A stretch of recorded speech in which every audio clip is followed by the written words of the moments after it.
Hello students of class 8, welcome back to my channel named as Shruti Goyal.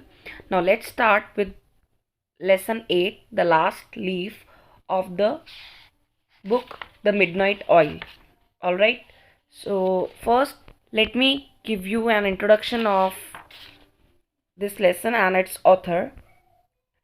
This story is about two girls, two friends actually, and they were strangers earlier, but after first meeting they become very close friends, and then they have started a studio together.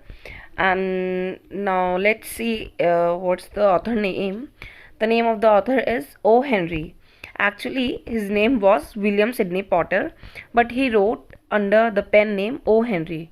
Pen name means you can say like short name आप बोलते हैं जिसको घर पे pet name जिसको बोलते हैं. तो जब भी वो अपने स्टोरीज या नॉवेल्स लिखते हैं तो ऑथर अपने जो सिग्नेचर करते हैं वो ओ हेनरी के नेम से करते हैं, right. He was an American short story writer. वो अमेरिकन शॉर्ट स्टोरी राइटर हैं, famous for his unexpected endings. हमेशा उनकी स्टोरीज़ में एंडिंग्स अनएक्सपेक्टेड होती है, मतलब जिसको हम उम्मीद नहीं कर सकते, जिसको हम एक्सपेक्ट नहीं कर सकते, उनकी एंडिंग्स, उनकी स्टोरीज़ की एंडिंग ऐसे ही होती है. Alright. He served in his uncle's drug store as a clerk for 5 years. पहले उन्होंने 5 years अपने अंकल के शॉप पे काम किया, मतलब मेडिकल शॉप पे, जहाँ पे उन्होंने अपने पूरे 5 years दिए. He was later working in Texas where he was imprisoned for embezzlement and started writing in prison. सी फिर उन्होंने पहले तो 5 साल उन्होंने कहाँ काम किया, अपने अंकल के मेडिकल स्टोर पे, एंड देन उन्होंने टेक्सास में काम किया था. वहाँ पे उन्हें जेल हो गई थी. किस लिए? कुछ उन्होंने हेरा फेरी कर दी होगी, लाइक कोई चोरी वोरी करके, इसलिए उनको वहाँ पे जेल हो गई थी. और वहाँ पे जेल में उन्होंने लिखना शुरू किया था. Some of his famous stories are The Gift of the Magi After 20 Years. कुछ फेमस स्टोरी ये भी है उनकी, और एक उसी में से एक चैप्टर है द लास्ट लीफ. तो हम स्टार्ट करते हैं अब चैप्टर, देखते हैं स्टोरी में क्या है, और इसका टाइटल क्यों रखा गया है ये भी लास्ट में हमें पता चल जाएगा. इसका रीज़न क्या है, इसके पीछे लॉजिक क्या है कि इस लेसन का नाम उन्होंने द लास्ट लीफ रखा है. All right kids, so now let's come to page number 88. Now let's start. At the top of squatty. So here, what do you mean by squatty? Squatty means short and heavy, right? थोड़ा छोटा but थोड़ा अच्छा बड़ा, heavy, right? At the top of squatty, 3-story brick building, Sue and John C had their studio. See, now I have already told you in the beginning that it's a story about two friends whose names are Sue and John C. They are two girls, and they were living at the 3-story building, means 3 मंजिल का घर, एक house, वहाँ पे ये दोनों रहती थी. 3 story बिल्डिंग के ऊपर एक फ्लैट में. they had their studio. उनका एक स्टूडियो था, right? They had met at the table of an 8th Street Delmonico's and found their tastes in art. See, what does it means? Sorry. वो दोनों कहाँ मिली थी? पहले दोनों स्ट्रेंजर्स थे, बट दोनों कहाँ मिले थे? कोई 8th स्ट्रीट में डेलमोनिकोज में मिले थे वो लोग. जैसे आप कह सकते हैं कोई भी पब हो गया, या फ्रेंड्स मिलते हैं कहीं, चले गए कहाँ पे पार्टी वार्टी में, तो ये दोनों वहाँ मिले थे. एक जहाँ पे इन्होंने बातचीत की, एक दूसरे से बातचीत होती है, कॉन्वर्सेशन होती है, जब दो अनजान लोग बैठ के बात करते हैं. बात करने से एक दूसरे का टेस्ट पता लगता है कि किस में इंटरेस्ट है, किस में नहीं है, क्या उसके फेवरेट थिंग्स हैं, क्या उसके लाइक्स एंड डिसलाइक्स हैं, राइट. तो इन दोनों ने जब कॉन्वर्सेशन की होगी, दोनों अच्छे फ्रेंड्स बन गए होंगे, दोनों को एक दूसरे का टेस्ट पता चला होगा, मतलब इंटरेस्ट पता चला होगा. तो दोनों को तभी पता लगा था कॉन्वर्सेशन में कि उनका टेस्ट किस में है. दोनों का इंटरेस्ट आर्ट में था, राइट. जैसे आर्टिस्ट होते हैं ना, ऐसे ही ये दोनों का टेस्ट एक ही चीज़ में था. ऐसे बहुत सारी चीज़ें दोनों में कॉमन थी जो दोनों को पसंद थी, तो इस तरह से बहुत क्लोज फ्रेंड्स और अच्छे फ्रेंड्स बन गए थे. So congenial that it resulted into a joint studio. हाँ, येस, इट मीन्स, तो इतने परफेक्ट थे. Congenial means you can say fitting in perfectly. It's right written over there in glossary, but yes you can write it like बहुत perfectly match, जैसे कि बोलते हैं perfectly एक दूसरे का टेस्ट मैच करना, इंटरेस्ट दोनों का मैच करना. इतनी कॉमन अंडरस्टैंडिंग हो गई थी कि दोनों ने एक जॉइंट स्टूडियो ओपन कर लिया था, right. That was in May. In November, a cold, unseen stranger, whom the doctors called pneumonia, stalked about the town. See, इन दोनों ने कब अपना जॉइंट स्टूडियो स्टार्ट किया था? मई में स्टार्ट किया था। दोनों साथ रहने लगे थे, दोनों ने अपना 3 स्टोरी बिल्डिंग के ऊपर साथ रह के वहाँ पे जॉइंट स्टूडियो बनाया था। And then in November a cold, मतलब सर्दियों में जैसे ही नवंबर आया, नवंबर में एक कोल्ड, एक ठंड का मौसम शुरू हुआ, एक अजीब सी बीमारी फैलने लगी। एक कोल्ड, जैसे कहते हैं ना कि जैसे इस टाइम पे तो कोरोना आपका स्प्रेड हुआ है, या ठंड में कोल्ड एंड कफ स्प्रेड होता है, तो इसी तरह से नवंबर में एक बीमारी, एक अनजान सी, एक अजीब सी बीमारी शुरू हुई थी, फैली हुई थी, जिसको डॉक्टर्स क्या बोलते थे? Pneumonia, right. Stalk about the town, what do you mean by stalk? Stalk mean spread, spread in the town. Town में ये बीमारी फैली हुई थी। Touching one here and one there with his icy unfriendly fingers means जिसको भी ये pneumonia होता था, वो अपनी आईसी फिंगर्स मीन्स ठंड में किसी को भी अगर टच करता था कहीं पे भी तो ये निमोनिया उसको हो जाता था, और एक दूसरे से ये बीमारी फैल रही थी। He went about boldly spitting his victims by scores. Yes, what do you mean by he went about boldly? He refers to here, कोई डॉक्टर नहीं है, he refers to here pneumonia. आप मार्क कर सकते हैं, I can ask you in the question paper also that what is he refers to here? He refers to here pneumonia. यहाँ पे ही किसको सिंबलाइज किया है? निमोनिया को कहा है, right. And boldly, what do mean by boldly? Boldly वैसे तो साहस, एक बहुत बहादुर इंसान के लिए, या किसी भी चीज़ कोई करेज के साथ जो काम किया जाता है उसके लिए कहा जाता है, बट यहाँ पे बोल्डली कहा गया है, बहुत बुरी तरह से फैला हुआ था। मतलब ये जो बीमारी थी निमोनिया, ये बहुत ज़्यादा इतनी भयानक थी, भयानक तरीके से फैली हुई थी, स्प्रेड हुई थी। Smiting his victims by scores, smiting means attack. बहुत ज़्यादा, बहुत बुरी तरह से ये बीमारी स्प्रेड हुई थी, और बहुत ज़्यादा ये अटैक कर रही थी अपने विक्टिम्स को। Number of scores, by scores means number of people, बहुत सारे लोगों को इस निमोनिया ने, इस बीमारी ने अटैक किया हुआ था। Mr. Pneumonia was not what you would call a chivalric old gentleman. Mr. Pneumonia means यहाँ पे एक सिंबलाइज किया हुआ है, एक पर्सोनिफिकेशन लिटरेरी डिवाइस यूज़ हुई है यहाँ पे। पर्सोनिफिकेशन में उसको ही, यानी कि एक पर्सन से उसको कंपेयर करके बोला है। मिस्टर निमोनिया कोई एक अच्छे जेंटलमैन, पुराने अच्छे जेंटलमैन नहीं थे कि वो जो वीक और ओल्ड वुमन या कुछ गर्ल्स होती हैं या वुमन होती हैं कि उनको ये बीमारी नहीं लगती, उनको ये परेशान नहीं करता, ऐसा कुछ भी नहीं है। ये किसी को भी कहीं पे भी परेशान करता है, कहीं पे भी ये किसी को भी फैल जाता है ये बीमारी, और किसी को भी ये अटैक कर सकती है। Chivalric means helping the weak and being polite to women. Yes, it means, मैंने कहा ना अभी आपको कि pneumonia was not what you would call a chivalric old gentleman. Means ये कोई एक अच्छा और अच्छे जेंटलमैन की तरह नहीं है कि ये सिर्फ मैन को ही फ़र्क पड़ता है इससे। ये बीमारी ये देख कर नहीं लगती कि ये मैन है, ये वुमेन है, ये किसी को भी कहीं भी हो सकती है, right. A mite of a little woman he smote. Johnsy lay still on her painted iron bedstead, looking through the small Dutch window panes at the blank side of the next brick house. Yes. What do you mean by mite? Mite means a tiny thing. Means एक छोटी सी चीज़ से भी एक little woman means Johnsy को इन्होंने बोला है यहाँ पे कि एक छोटी सी चीज़ भी उसने टच की होगी, क्योंकि उसकी टाउन में ये फैला हुआ था, ये स्प्रेड था, तो उसने कुछ भी टच किया होगा तो छोटी सी चीज़ से उसको भी ये निमोनिया हो चुका था।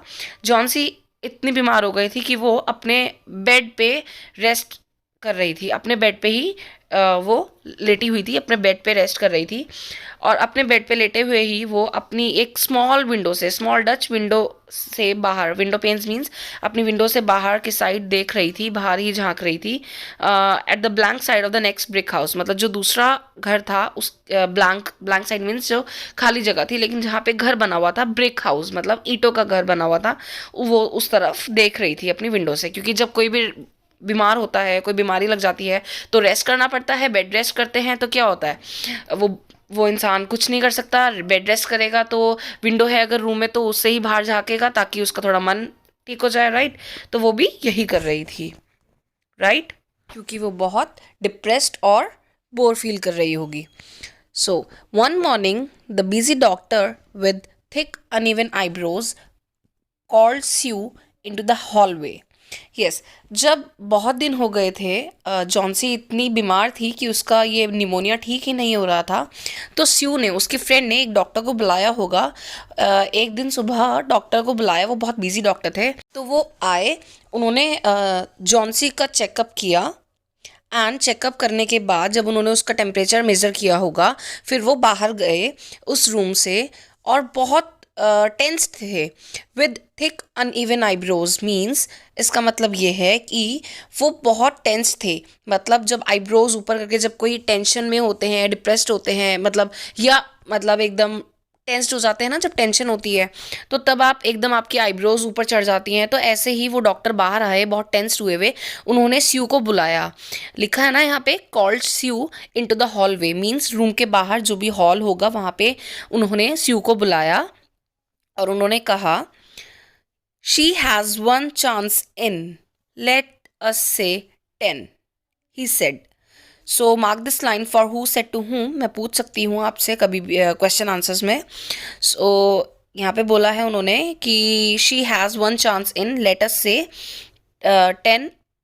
ऑलराइट, सो इट मीन्स, इसका क्या मतलब हुआ. उन्होंने कहा कि उसके पास बस एक चांस है, वो भी सिर्फ 10. आप कह सकते हो 1/10 मीन्स सिर्फ 1% चांस है 10 में से, या आप बोल सकते हो सिर्फ 10% चांस है 100 में से उसके जीने की, मतलब उसके सर्वाइव करने के, उसके रिकवर होने के सिर्फ और सिर्फ 10% चांसेस हैं. He said as he shook down the mercury in his clinical thermometer, and that chance is for her to want to live. It means, उन्होंने बताया कि जैसे ही मैंने अपनी क्लिनिकल थर्मामीटर से उसको मरकरी को शेक करके उसको चेक किया, उसका टेम्परेचर मेज़र किया, तो मुझे पता लगा कि वो कितनी ज़्यादा बीमार है. और वो बहुत ज़्यादा बीमार है कि उसका अब रिकवर होने के सिर्फ और सिर्फ 10% चांसेस हैं. वो भी सिर्फ इतने चांसेस हैं कि अगर वो चाहे तो, अगर वो जीना चाहती है तभी इतने % चांसेस है कि वो इसी चांसेस को अच्छे से सर्वाइव करने के लिए यूज़ कर सकती है. मीन्स, जब आपने सुना होगा, आपको पता भी है, अगर हम अपने मन में कोई विल पावर रखते हैं, कुछ चीज़ पाने के लिए कुछ करते हैं, कुछ मेहनत करते हैं, तो वो आपको ज़रूर मिलती है. बट अगर आप पहले ही हार मान जाते हैं, जैसे कुछ अक्सर होता है, कुछ बच्चे बिल्कुल डिप्रेस्ड हो जाते हैं, एकदम डिमोटिवेट हो जाते हैं एग्ज़ाम से पहले, तो वो तैयारी ही नहीं करते हैं, पहले से ही हार मान जाते हैं, तो वो कुछ कर ही नहीं पाते हैं. बट जो होते हैं कि नहीं करना है, विल पावर स्ट्रांग होती है कि कोई बात नहीं, टाइम कम है बट करना है, हार नहीं मानते, तो वो उनको उनको जो चाहिए वो मिल भी जाता है. तो इसी तरह से जॉन्सी हार मान चुकी थी. उसको ये लगने लगा था कि वो अब नहीं बच पाएगी, वो बिल्कुल भी सर्वाइव नहीं कर पाएगी, वो उसके पास अब ज़्यादा टाइम नहीं है, वो रिकवर नहीं कर पाएगी. इसलिए वो भी हार मान चुकी थी कि वो अब कभी जी भी पाएगी. तो इसीलिए डॉक्टर ने कहा था कि अब फ्रेंड को तो नहीं पता, स्यू को तो नहीं पता था कि वो ऐसा कुछ सोच रही है, बट डॉक्टर्स तो पहचान जाते हैं.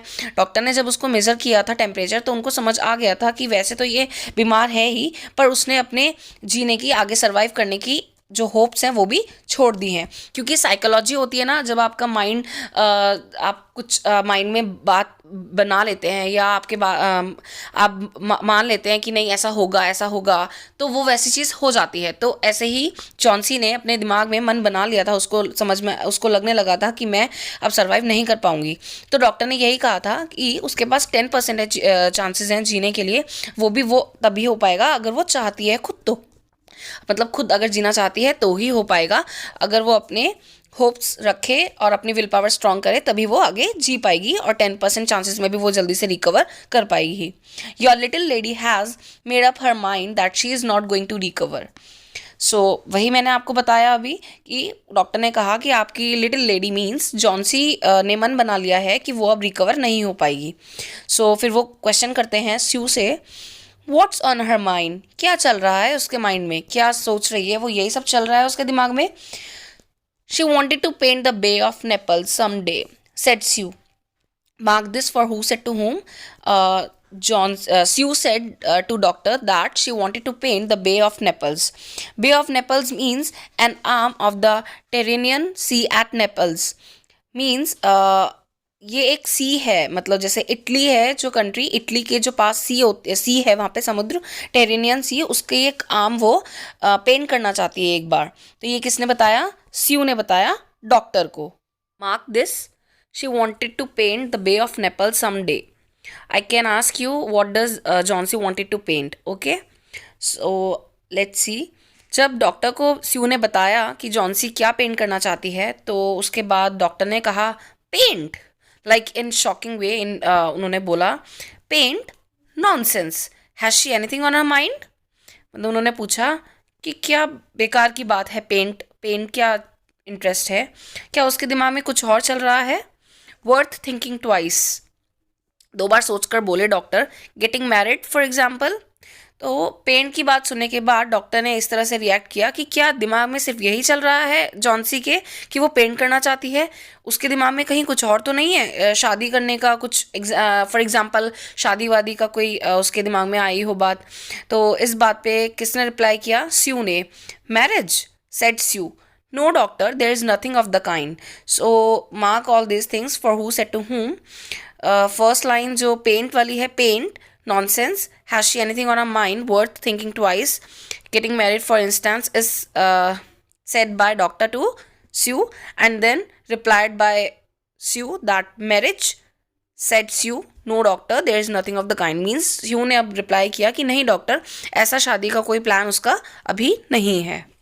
Come to page number 89. Well, it is weakness then, said the doctor. Mark this. For who said to whom? Doctor said to Sue that फिर तो ये उसको बहुत ज़्यादा weakness है. I will do all that science through my efforts can accomplish. Doctor ने कहा मैं सब कुछ करूँगा जितना भी मुझसे बन पाएगा, अपने साइंस, पूरी साइंस प्रॉपरली यूज़ करके मैं उसको ठीक करने की पूरी कोशिश करूँगा।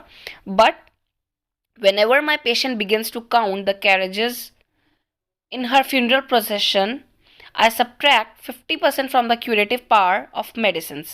Means डॉक्टर ने कहा कि मैं पूरी कोशिश करूँगा उसको बचाने की, बट अगर मुझे लगता है कि मेरे पेशेंट ने अपने जीने की, अपने रिकवर होने की इच्छा, अपनी होप्स ही छोड़ दिए हैं, तो मैं अपने 50% क्यूरेटिव पावर अपनी मेडिसिन का सब्ट्रैक्ट कर देता हूँ। ऑब्वियसली वो तो हो भी जाता है, कोई भी अगर जीने की होप ही छोड़ दे, कोई रिकवर होने का अपनी उम्मीद ही छोड़ देगा, तो वो डेफिनेटली कोई भी मेडिसिन उस पर असर नहीं करेंगी।